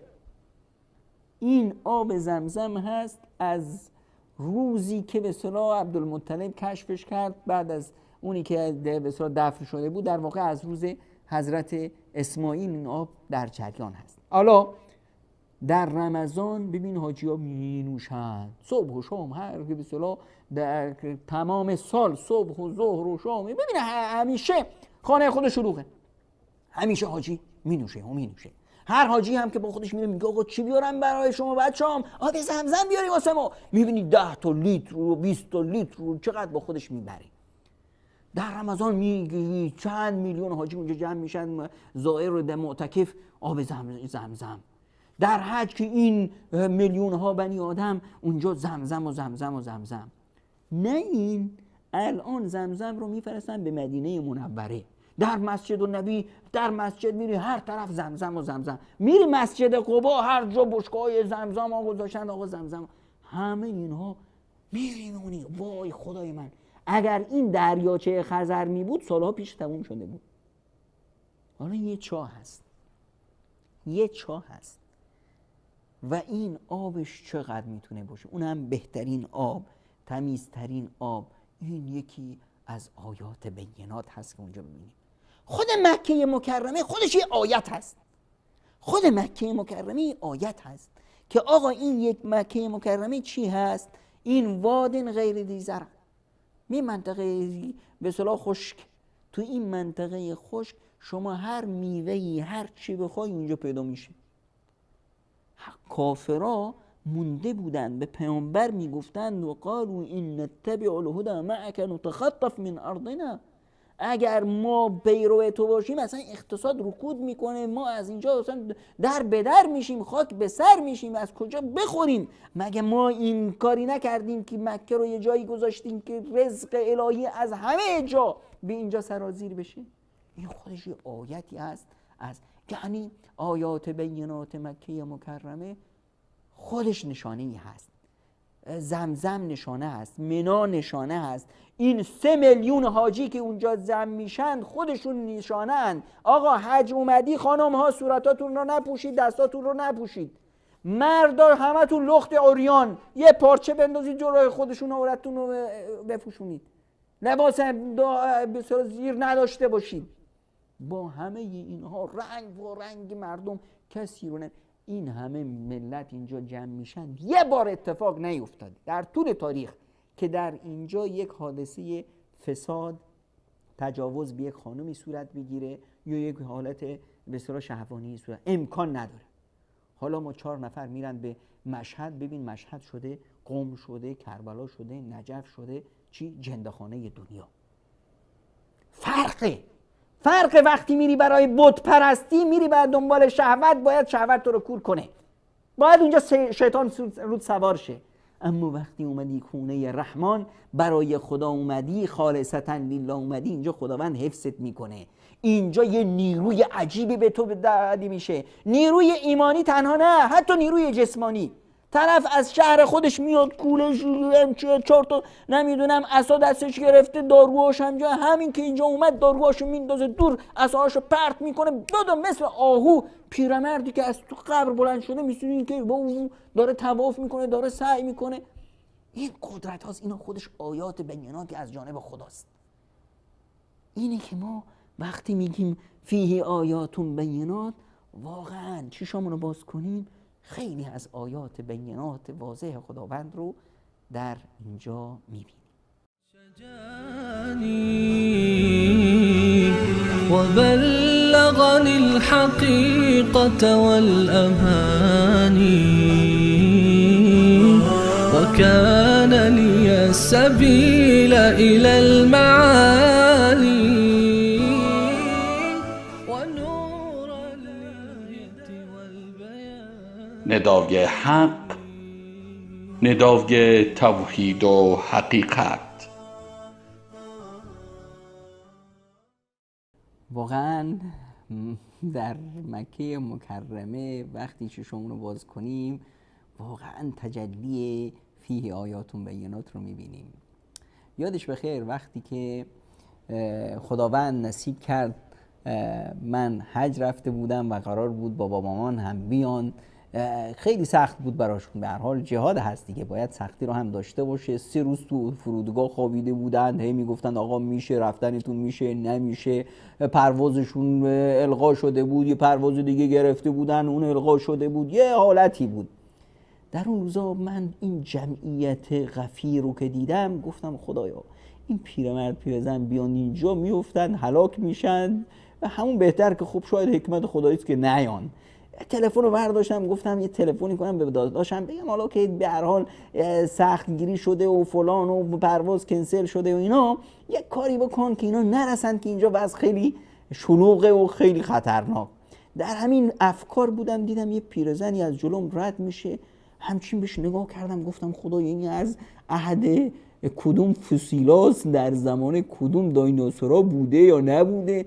یه پیرزنی با یه عمر او خدا میدونه چند سال عمرش بود، لاغرو دلارا میرفت همچنین. گفتم خدایا هر چی باشه بابا مامان من حداقل نوه این محسوب نمیشن. از خودم خجالت کشیدم که ببین اینجا رو همت اینجاست. و جالب هم بود، مامانم که یک صندوقچه داروخونه همیشه همراهش هست، داروخونه‌شو گم کرده بود و حالا اومدن رسیدن داروهاش کیفش رفته بود تو هوا، گم شده بود، خودش رسید اونجا. خب گفتم الان هم شبی است که فردا دیگه مناسک شروع میشه. اما گفتی نه من حج تمتع اومدم، من باید عمرمو بکنم. مامان جان الان دیگه چی بشه، بیا همون حج افرادت رو بکن و خیال ما رو راحت کن. منم خسته و کوفته. گفت نه باید. خب دا این مطاف رو میبینی اونجا دیگه جایی نیست. نه میبینیم طبقه بالا. مامان طبقه بالا یعنی چی؟ یعنی این یه طوافش به اندازه 7 تا طوافه. میگه اشکال نداره. خب رفتیم طبقه بالا. کجا؟ میرم یه ویلچر میارم برات. میگه چی مگه من دست و پا چلفتم؟ چی دست ندارم پا مامان جان اینجا دیگه ببین جوونا از سوار ویلچرن، نمیشه اینجا. میگه نه من از خودم خجالت میکشم که از اون همه راه اومدم اینجا سوار بشم بچرخم. گفتم مامان ببین من میگه میا این پیرزن 7 طواف، اونم طبقه بالا. خودت تصور کن چند کیلومتر. بعدش هم برو مسعی، 3 کیلومترش فقط مسعاست. کجا رفت عصات؟ کجا رفت داروهات؟ همه رو یادش رفت. کل این حج رو میبینی که واقعا تماشاییه. حضرت علی وقتی میدید تو عمره، تو حج، تو طواف یه پیرزنی پیرمردی میرفت پشت اون را میرفت، میگفت هنا تنزل الرحمات، رحمتای الهی اینجا میریزه. اینجاست واقعا اینا آیات بینات خدا هستن. این پیرزن و پیرمرد میدونید کیان؟ اینا اونایی هستن که تو خونه‌شون تا میخوان از اتاق تا اتاق دیگه برن صدا میزنن بچه‌شونو منصور بیا دستم رو بگیر که من میرم تو اتاق دیگه. 2 قدم میخواد را بره بچهش باید دستشو بلند کنه. الان اینجا 10 کیلومتر را میره. عین خیالش نیست. واقعا فیه آیاتون بینات هست. واقعا اینجا تجلیگر درس‌ها و عبرت‌های عجیبی هست. معجزه رو در مکه مکرمه هر حال شاهد هستید. یکی از درس‌های بسیار مهمی که ما در مکه مکرمه و در حج می‌بینیم اینه که ما بنی آدم یه چیز دیگه میشیم. ما انسان‌ها میشیم میافتیم تو عمق تاریخ. یه‌ها احساس می‌کنیم که دستمون تو دست بابا آدمه. دستمون از این ور حضرت ابراهیم دستشو گذاشته روی شونه ما، میگه بچه‌م بزن برو. از این ور میبینیم پیامبر خدا صلی الله علیه و سلم حواسش به ماست. از این ور میبینیم که آقا ما کجاییم؟ ما توی تاریخ بزرگ افتادیم. همه پیامبران رو گویا میبینیم. آب زمزم میبینیم طعم پای اسماعیل رو میده ها. بوی هاجره. میریم تو مسعی هاجر اینجاست. تو مطاف از پای حضرت ابراهیم، جای پای حضرت ابراهیم اینجاست. انگار که رسول خدا صلی الله علیه و سلم داره اونجا طواف میکنه. در عمق تاریخ میفتیم، خودمون رو میشناسیم که آقا من تنها نیستم، من یک نمینو از دماغ فیل نیفتادم، من وصلم به آدم علیه السلام، به نوح علیه السلام، به ابراهیم علیه السلام، به اسماعیل علیه السلام، به محمد مصطفی علیه السلام. من این سلسله رو ادامه میدم. بچه های من میان، ذریت من میان تا روز ازل. از روز ابد تا روز ازل ما یک مسیر رو داریم میبریم. وقتی که ابراهیم اومد گفت ربنا تقبل منا، خداوند از اون قبول کرد، منم میام اینجا میگم که ربنا تقبل منا، پامو میذارم رو پای ابراهیم، پای دیگه‌مو میذارم رو پای موسی، حرکت میکنم میذارم رو پای اسماعیل، حرکت میکنم میذارم رو پای حضرت رسول الله صلی الله علیه و سلم، میذارم رو پای ابوبکر، رو پای عمر، رو پای عثمان، رو پای صالحان تا به امروز. در مسعی همچنین، در عرفات همچنین، در همه این مشاعر یه تاریخی، ما امتی هستیم دارای تاریخ، دارای فرهنگ، دارای اصالت. ما مثل آمریکایی نیستیم که آقا مثلا چی در سال 1492 آمریکا کشف شد، کی کشفش کرد، میوندیم که آقا اسمشو چجوری بخونیم، کریستوفر کولومبوس بگیم، بهش میگیم آقا کریم پوسکولوف، چی بود، هر چی بود. تو کی هستی؟ اومدن آقا 4 نفر گرفتن بیچاره به سراغ آقایان سرخپوست بیچاره رو قتل عام کردن که آقا ما سفید پوستیم. فرهنگتون چیه؟ فرهنگ من کشت و کشتار، قتل عام بشریت. اما فرهنگ ما چیه؟ فرهنگ ما فرهنگ اخلاق، فرهنگ علم و دانش، فرهنگ انسانیت، فرهنگ آدمیت. چون ما فرزندان آدم، هممون با هم برابر، هممون در انسانیت برادر، هممون در ایمان برابر و برادر و اخوان. المسلم و اخو المسلم، مسلمون برادر مسلمون. ما اینیم، ما فرهنگ داریم، ما فرهنگمون فرهنگ حضرت آدم هست. این درس رو با تمام تفصیلاتش در حج، در عمره میگیریم. یه چیزی دیگه هم یاد بگیریم که آقا ما در عبادتمون اصرار داشته باشیم، ناامیدی نداشته باشیم، هی کوشش کنیم، تلاش کنیم، هاجرگونه سعی، مسعی، صفا. هاجر جان تو الان از مسعی اومدی، از صفا اومدی، چرا میریم مروه؟ الان رفتی مروه؟ نه خیر، من ناامیدی تو قاموس من نیست، تو فرهنگ من ناامیدی نیست، من کلمه ناامیدی رو نمیشناسم، من امید دارم، تمام تلاشم رو خرج میدم، به نتیجه خواهم رسید. اینجا واد غیر زیزرع هاجر، اینجا هیچ اثری از رزق و روزی نیست. نه خیر، اینجا جایی است که من بر خدا توکل کردم. من به ابراهیم گفتم ابراهیم الله امرک بهذا، خدا تو رو گفته که ما رو اینجا بذار. هر که خدا گفته پس ما اینجا هستیم. خداوند ما رو تنها نمیگذاره، خداوند ما رو خلق کرده، روزیمون رو میده. خداوند ما رو امر کرده که تلاش کنیم تا به بهشت برسیم، تلاش کنیم حتما به بهشت میرسیم. اینجاست که من یاد میگیرم در همه زندگیم اصرار داشته باشم، امید داشته باشم. این یکی از درس‌های عمده است که از حج میگیریم و خیلی درس‌های دیگه هم هست که انشاءالله با هم اینها رو مرور میکنیم.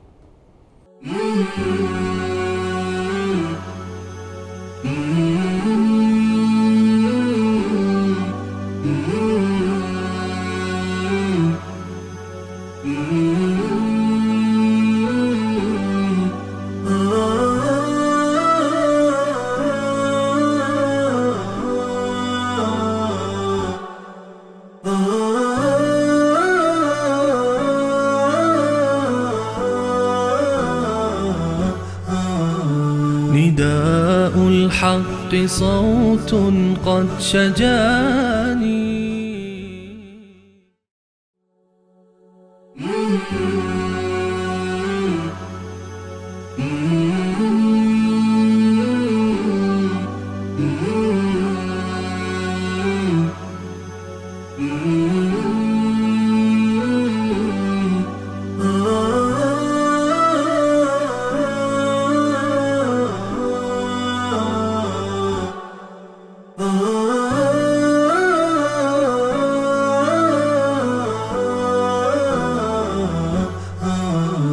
نداء الحق صوت قد شجاني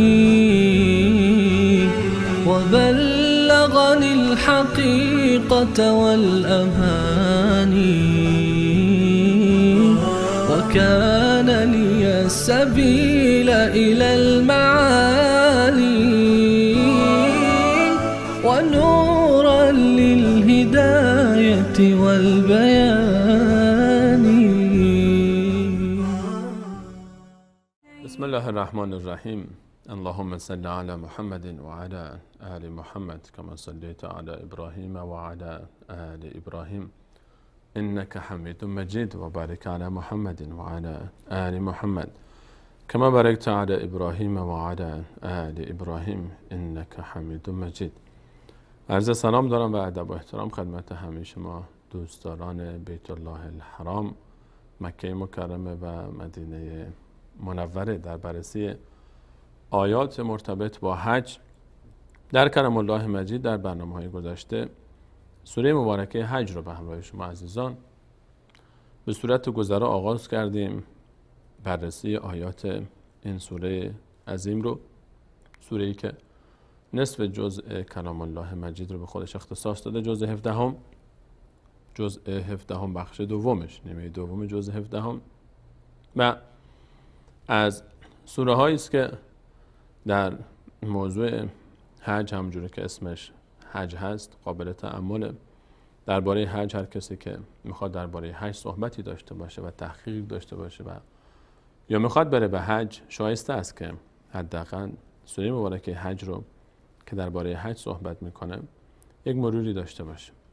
گفتیم که در سوره مبارکه حج الله متعال وقتی که این سوره رو آغاز میکنه، برخلاف اون چیزی که شاید ما تصور میکنیم یا هر کسی وقتی که آشنا نباشه با سوره مبارکه حج بهش بگن این سوره درباره حجه و خب سوره بلند و طولانی هم از حدود 10 صفحه است و 1/60 کلام الله مجید رو به خودش اختصاص داده.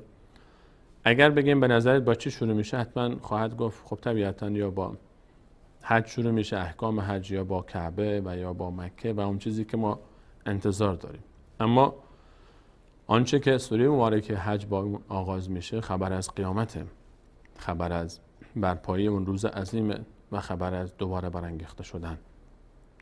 در آیات اولیه سوره مبارکه حج در 7 آیه اول الله متعال درباره قیامت و دوباره برانگیخته شدن، پایان این دنیا و آغاز حساب کتاب دنیای دیگر الله متعال صحبت میکنه و سخن میگه و این به ما میرسونه که ما در حج باید این خیلی پررنگ باشه، این احساس و این دید و این معنا و مفهوم. و چرا پررنگ نباشه وقتی که ما کفن میپوشیم در دوران حج، وقتی که هر مردی احرام میپوشه، کمون بیانگر و نماینده یک کفنه و یک پارچه سفید بالا و یک پارچه سفید هم پایین پوشیده میشه، پارچه‌ای که نه دوخته شده و پارچه‌ای که نه رنگی داره و نه بویی داره و غیر از این هم هیچ چیز دیگری انسان نمیپوشه. این خودش انسان رو به یاد مرگ میاندازه و گویی که انسان با پوشیدن احرام و گفتن لبیک آمادگی خودش رو برای رفتن به آخرت و برپایی روز قیامت و حساب کتاب روز قیامت اعلام میکنه. علاوه بر این که لحظه لحظه مرگ انسان رو باز یاد سختی های قیامت و سختی ها و حساب کتاب و اون حکایت های دوباره زنده شدن می اندازه. خواب و بیداری در حج هم انسان رو باز به یاد دوباره زنده شدن می اندازه. در ادامه آیات سوره مبارکه حج از آیه 8 به بعد الله متعال درباره کسانی صحبت میکنه که اینها با غرور و تکبر و با عدم توجه به وجود الله تعالی، با عدم توجه به مقدسات و شعائر الله تعالی، اینها گویی که خود رو بی نیاز میدونن از این موارد. الله متعال این عده‌ای که این گونه برخورد میکنن و تلاش دارن تا از راه الله متعال عده‌ای رو باز بدارن، اونها رو در دنیا به خواری و ذلت و در آخرت به عذابی سوزان وعده میده. کسانی که به دشمنی با حج برمیخیزن، خیلی ها هستن که میگن آقا میری حج چیکار میکنی؟ حج میخوای بری چیکار؟ و همچین تعبیراتی، کسانی که نفهمیدن معنای حج رو، مفهوم حج رو. حج یک دستوره، حج یک وظیفه است. حج الله متعال یک سوره نازل میکنه به اسم حج. در این سوره 10 صفحه درباره حج صحبت میشه. 1/60 قرآن کریم حجم آیاتش. این اگر مهم نبود، چرا الله متعال یک سوره به این بزرگی رو به اسم حج نامگذاری میکنه؟ در غیر از این سوره، حتی در سوره مبارکه بقره، در سوره مبارکه آل عمران، در آیات مختلف، در سوره های دیگر، در سوره مائده درباره حج صحبت میکنه، درباره احکام حج صحبت میکنه. حج یک مدرسه است، یک دانشگاهه. حج مدرسه انسانسازیه. حج وصل شدن به تاریخ دعوت توحیده. حج امتداد راه ملائکه و انبیاء الهیه. حج وصل شدن با مرکز. حج وصل شدن با اون مبدأ اصلیه که الله متعال. حج اون چیزی که خیلی ها باش به دشمنی پرداختن چون نفهمیدن معنای حج رو، مفهوم حج رو. الله متعال این عده رو در آیه 8 و 9 و 10 کسانی که دشمنی میکنن، الان در این آیات حکایت کسانی تکرار میشه که تعاملشون با حج تعامل مناسبی نیست. یک عده‌ای که کلا با حج دشمنی میکنن، حالا به هر بهانه. حالا بعضیا میان آقا حج اینجاست، بیا داری اینو به دست بیار، داره اونو به دست بیار، نمیدونم حج اینه که شما دل مسکین و فقیر رو به دست بیاری، حج بکنی که چی بشه، حج همینجا تو خونه بغل دستی توه، حج تو کوچه پس کوچه توه. این که خدمت به فقیر، رسیدگی به فقیر و مسکین یک وظیفه شرعی است، اون به جای خودش محفوظه. خدمت به مساکین، رسیدگی به فقرا، رسیدگی به مستمندان، اون یک وظیفه شرعی است، یک وظیفه انسانی است و هر کسی که کوتاهی بکنه در این قبال اون مؤاخذه میشه. اما این به این معنا نیست که انسان، کسی که براش حج واجب شده و توانایی و استطاعتش رو داره، به این بهانه نره حج که من اونا کمک میکنم. اون یک وظیفه دیگه است، این یک وظیفه دیگه است. آیا کسی که مادر داره و همسر داره به بهانه این که من همسر دارم بعد مادرش رو کلا فراموش بکنه، یا به بهانه این که چون من مادر دارم بعد همسر رو رها بکنه؟ نه، در قبال مادر هم وظیفه داره، در قبال همسر هم وظیفه داره. این کوتاهی، رسیدگی به اون کوتاهی در برابر این رو توجیه نمیکنه و رسیدگی به این کوتاهی در برابر اون رو توجیه نمیکنه. این که کسی میخواد بره حج، فقرا و مساکین، تنها وظیفه این نیست. اولا وظیفه همه جامعه است. دوما واجبی هست و اولویت هایی هست که باید انجام بده شخص. دیگه دشمنی میکنن و هدفشون هم مشخصه، چون با الله تعالی مشکل دارن، چون با خدا مشکل دارن، چون با قرآن مشکل دارن، چون با کعبه مشکل دارن، این حرف ها رو میزن. یک عده‌ای که کلا دشمنی دارن و به تعبیر الله متعال ثانی عطفه لیضل عن سبیل الله، در آیه 9 ثانی عطفه لیضل عن سبیل الله، اینها گردنهاشون رو برمیگردونن، تمام هیکلشون رو برمیگردونن در برابر حج تا از راه الله تعالی باز دارن یک عده رو. گروه دیگری هم هستن. در آیه 11 الله متعال میفرماید و من الناس من یعبد الله علی حرف، یک عده هستن که الله تعالی رو با دودلی عبادت میکنن. فإن اصابه خیر اطمأن به، اگر وضعیت زندگی خوب بود، همه چی برابر بود، کیفش، دماغش به هر حال چرب بود و گرم بود، کیفش کوک بود، نفسش از جای گرم میومد بیرون، همه چی عالی بود، چقدر خوشبخت بود، این آدم چی میشه؟ حکایتش این میشه که این آقا نمازش هم میخونه، روزش هم میگیره، عبادتش هم میکنه، خدا رو هم میپرسته. و این اصابته فتنه انقلب علی وجهه، اما اگر یک ابتلا و آزمایش سختی در زندگی بهش رسید، این برمیگرده، مسیرش رو عوض میکنه. این دیگه شروع میکنه دیگه هرچی از دهنش در اومد میکنه، نه عبادت میکنه، نه نماز میخونه، نه روزه میکنه، نعوذ بالله به الله تعالی قهر میکنه. چرا؟ چون به زعم باطل خودش فکر میکنه الله تعالی بهش اهانت کرده. خسر الدنیا والآخره، اینها دنیا و آخرت رو از دست دادن و زیان کردن. ذلک هو الخسران المبین، این همون ضرر و خسران آشکار. اینها کیا هستند؟ یدعو من دون الله ما لا یضره ولا ینفعه، اینها همون کسانی هستند که غیر الله تعالی رو میخوانند، که اون کسانی رو به فریاد میخوانند، به پیش کسانی میرن که نمیتونن ضرری رو از اینها دفع بکنن و نمیتونن نفعی رو به اینها برسونن. ذلک هو الضلال البعید، این همون آشکاریه، این همون گمراهی بسیار دور از حقه.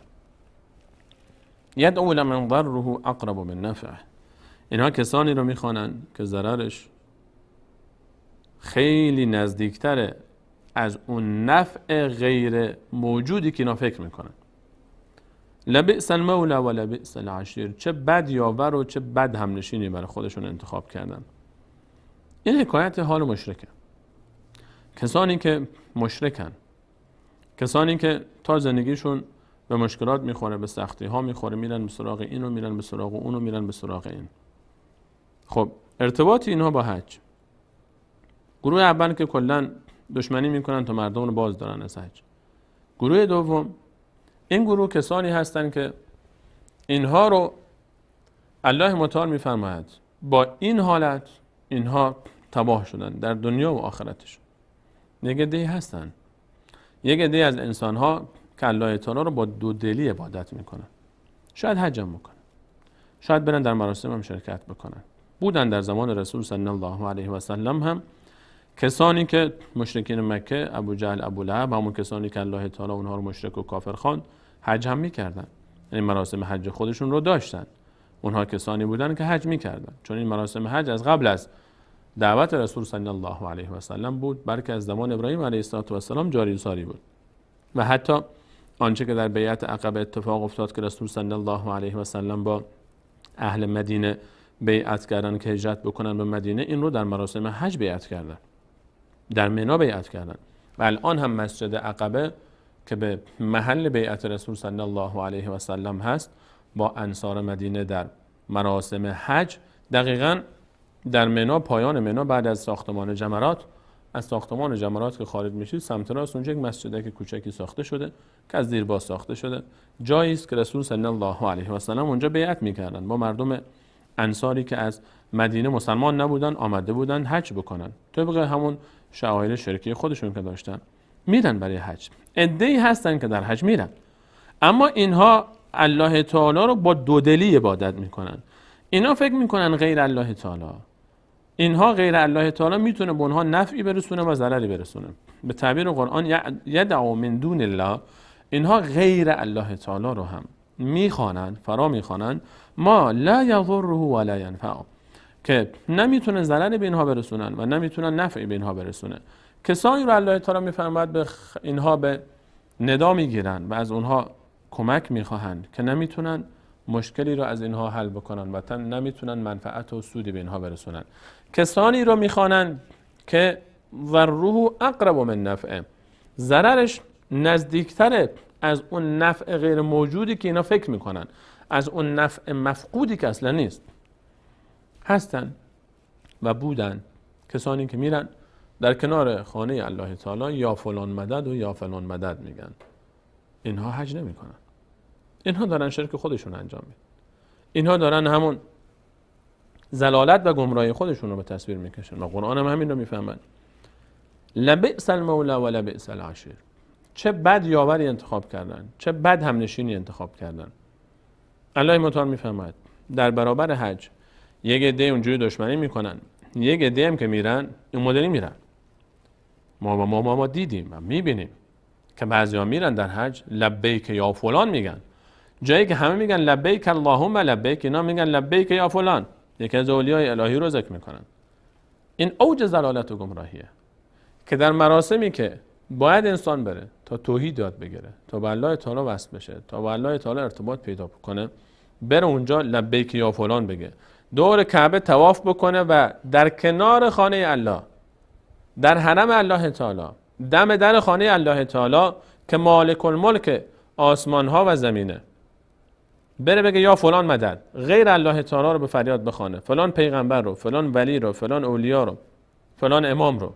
این اوج ضلالت و بدبختیه، این اوج گمراهیه، این اوج شرکه که انسان دم در خانه الله غیر الله تعالی رو میخوانه و این نهایت بی احترامی به الله تعالی است.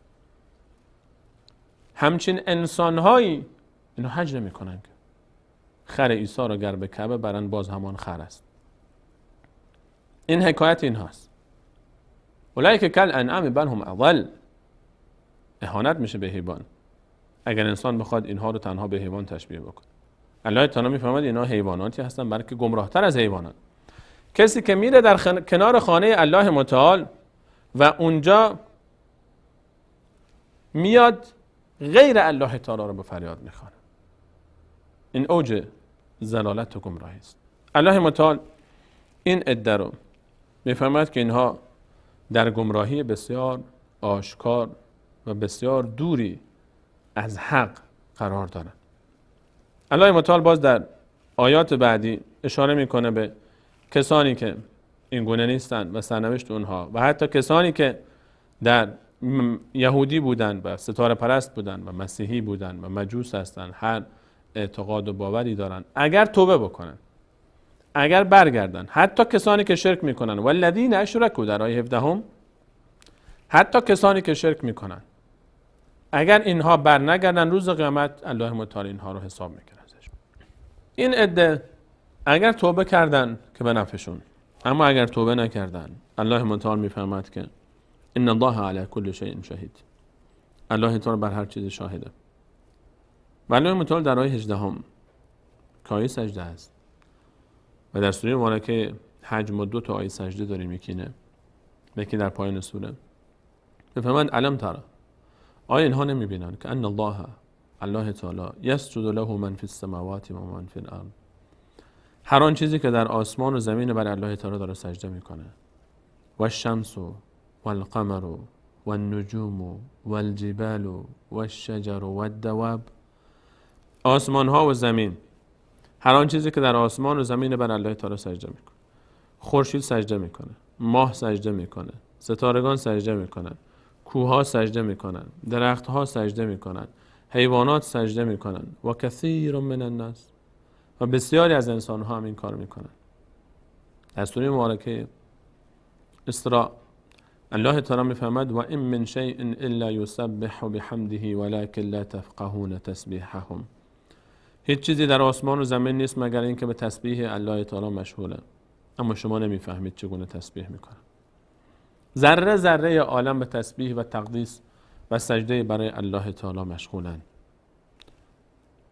اما عده‌ای از انسان‌ها میان غیر الله تعالی را عبادت میکنن، به قبر غیر الله تعالی، به قبری که از بندگان الله تعالی است، به قبری که از مخلوقات الله تعالی است، قبری که در برابر الله متعال و عظمت الله متعال یک سنگه، صاحب اون هم یک انسانی است که از دنیا رفته، میرن اونها رو سجده میکنن، به جای اینکه الله تعالی رو سجده بکنن یک قبر رو سجده میکنن.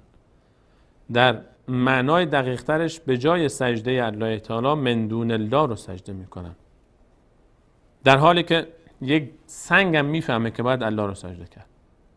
خود همون سنگ قبری که اینها سجدهش میکنن اعلان بیزاری میکنه اگر زبان داشت اینها رو نفرین میکرد، چرا که تمام کوها برای الله تعالی سجده میکنن، تمام آسمان و زمین سجده میکنن. الم تر ان الله یسجد له من فی السماوات و من فی الارض و الشمس و القمر و النجوم و الجبال و الشجر و الدواب و کثیر من الناس، و بسیاری از مردم.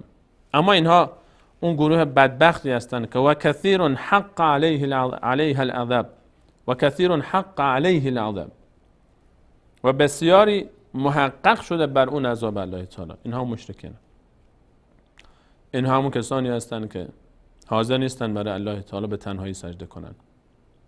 و من یهین الله فما له من مکرم، اون کسی که الله تعالی خوار کرده کسی نیست که دیگه اون رو بیاد و تکریمش بکنه.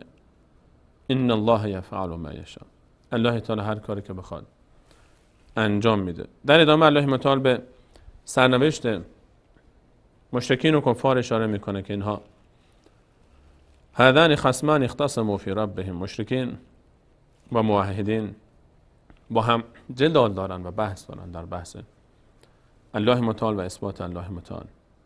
اما کسانی که کفر میکنن، شرک میکنن، برای اونها لباسهای از آتش است و بر سر اونها یصب من فوق رؤوسهم الحمیم، آب جوش ریخته خواهد شد. یسهر به ما فی بطونهم والجلود، این آب جوشی که ریخته میشه تمام آنچه که در وجود اینهاست رو به جوش میاره و پوست اینها رو میسوزانه. ولهم مقامع من حدید، و گرزهای از آتش بر سر اینها زده میشه.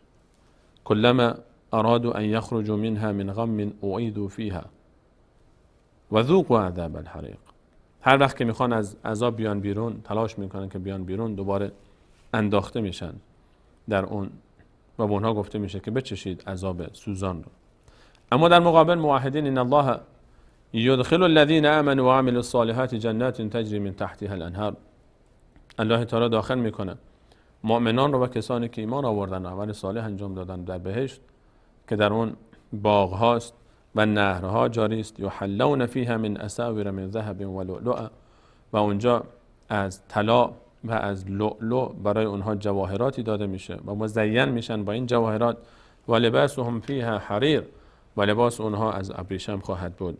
و هدوا الی الطیب من القول و هدوا الی صراط الحمید، و به سوی یک کلام بسیار خوب و به سوی یک راه بسیار نیکو اینها هدایت میشن و سرانجامشون در بهشت دستگاری و خوشبختی است. این وضعیت موحدین و مشرکین در تعامل با حج. یک عده کلا رد میکنن، یک عده حج میکنن با شرک و بوده و هست، و عده دیگری اینهایی که میرن و با شرک حج میکنن ادعای اسلام دارن، یعنی ادعای اسلام دارن. و گروه سوم گروه موحدین هستن که سرانجام هر دو گروه رو که موحدین و غیر موحدین باشن رو الله متعال در این آیات بیان کرد. اجازه بدید که آیات بعدی که شروع آیات خود حج هست و موضوع حج در سوره مبارکه حج رو تا اینجا مقدماتی است درباره اصل موضوع، و موضوع حج در آیات بعدی از آیه 25 به بعد شروع میشه و مطرح میشه که انشاءالله در برنامه بعد به صورت گذرا بر این آیات هم به همراه شما عزیزان نظری خواهیم انداخت. از اینکه تا این لحظه برنامه خودتون یاری کردید تشکر میکنم و تا برنامه بعد همه شما عزیزان رو به الله متعال میسپارم.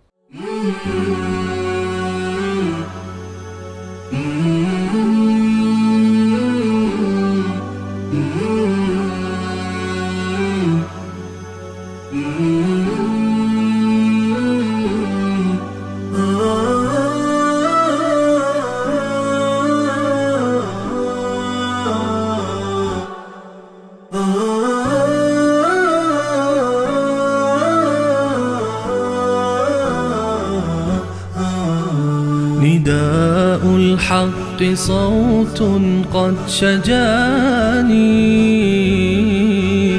وبلغني الحقيقة والأماني وكان لي السبيل إلى المعالي ونورا للهداية والبيان.